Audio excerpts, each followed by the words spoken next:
Ability to speak on the Senate floor this afternoon on what I consider also to be a very significant and important topic.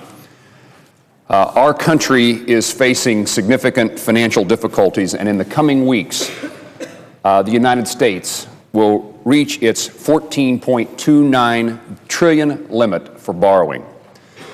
And unfortunately, this is the 11th time in the past decade that Congress will soon vote on whether or not to allow the country to take on even more debt.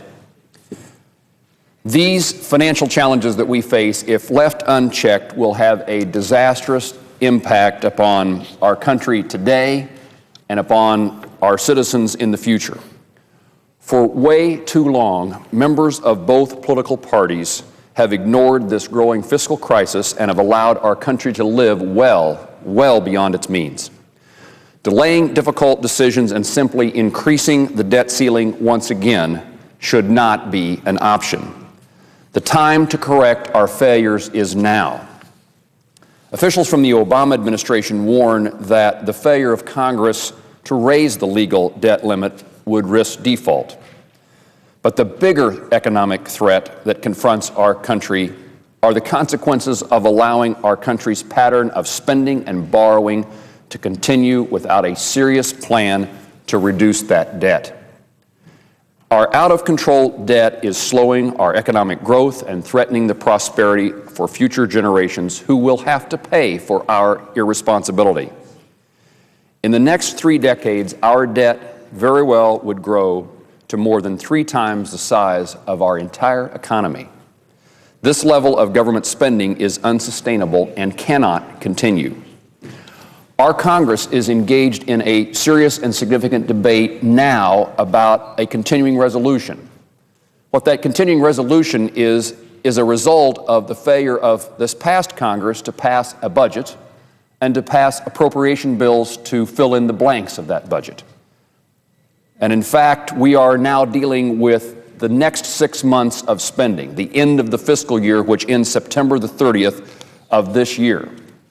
And we're having an argument about the magnitude of the reductions of spending to include in the final 6 months of this continuing resolution. And I certainly admit and want to participate in the debate. I admit that it's an important issue, but I think that there is more significant issues yet to come. And while it's important how we resolve the next 6 months, it's even more important that we adopt a budget for the next fiscal year 2012, that we return to regular order and have an appropriation process in which we can determine levels of spending within that budget, establish our priorities, eliminate programs, decrease spending where appropriate, and move this country to a balanced budget. In addition to this CR that we're debating about for the next 6 months and to next year's budget and appropriation process, there is looming even the more serious consequences of so-called mandatory spending, which comprises 56% of our entire budget. We have got to get beyond the CR debate of today and get to the spending problems of 2012 and beyond, and to the issues of so-called mandatory spending that consume our budget and drive up now and in the future our debt.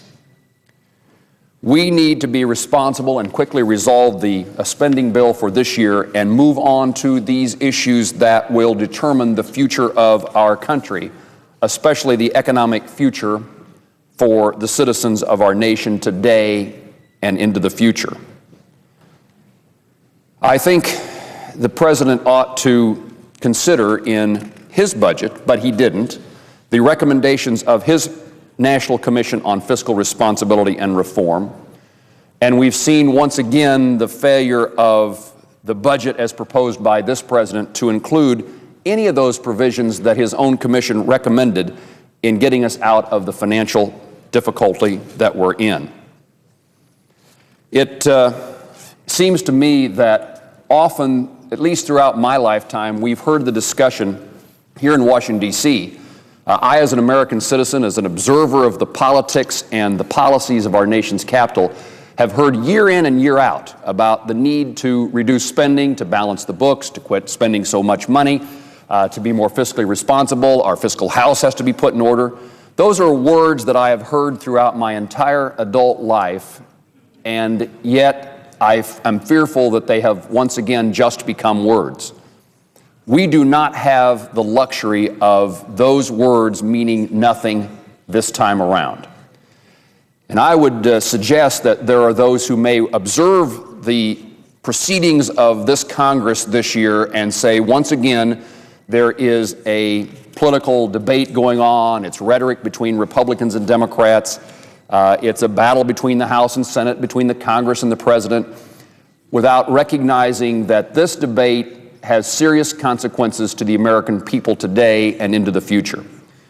As I said earlier, spending beyond our means is no longer an option. And in the failure for us to address these issues in a responsible manner means that the standard of living that American citizens enjoy today will be diminished. It means a lower standard of living for every American family. It means the increase in interest rates. It means the return of inflation. It means the increase in our imbalance of payments. It means that our trade balance is exacerbated. It means that we may follow the path of other countries in the world today who have failed to address these issues, and we will see the circumstances that many countries find themselves in which their credit ratings have diminished and their interest rates have risen. If we fail to respond, if we fail to act as we should, if we let one more time this issue to pass for somebody else to solve because it's so difficult, we will reduce the opportunities that the next generation of Americans have to pursue the American dream. This is not an academic or a political party discussion. It's not a philosophical debate. It has true economic consequences to every American. We are not immune from the laws of economics that face every country. And in the failure to get our financial house in order and the borrowing under control, interest rates will rise. Our creditors may decide that we are no longer credit worthy, and we will suffer the same consequences that countries in our world today are suffering who followed this path. This is the most expected economic crisis in our lifetime, perhaps in the history of our country. We know what is going to happen if we don't act. And it would be a terrible sense of, we would be acting so immorally and without responsibility should we just look the other way because the politics of this issue are too difficult. Americans are entitled to leadership in Washington, D.C. to confront these problems and not to push them off to the next generation of Americans. And I'm sorry to say that in my view, to date, the President has provided little leadership on what I consider to be this most important issue of my generation.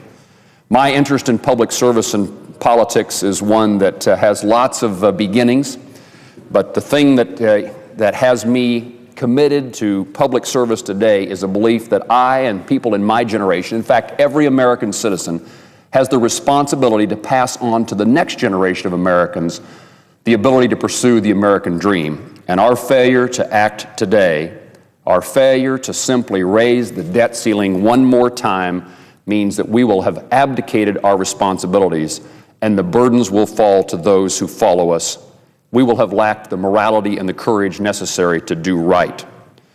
Earlier this week, I informed the President in correspondence to President Obama on March the 22nd with these words: Americans are looking for leadership in Washington to confront the problems of today and not to push them off to future generations.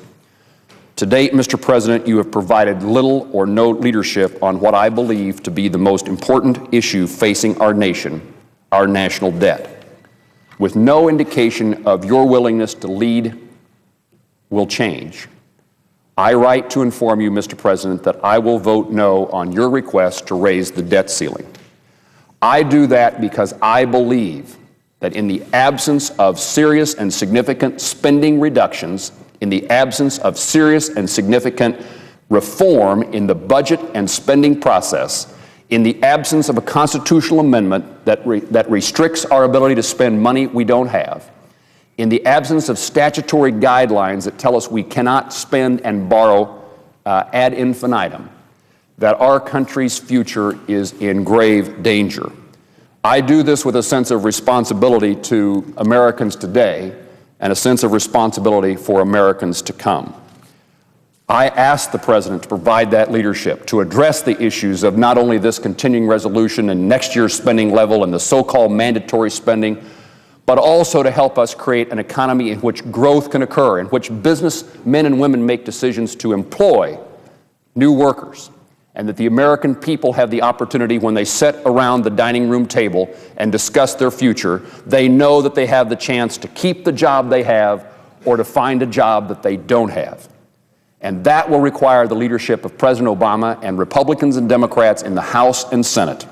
And in the absence of any indication that that leadership is going to be provided and that we're going to be serious in addressing our problems of today and resolving them for the future, I will vote no on extending the debt limit. I yield the floor. The Senator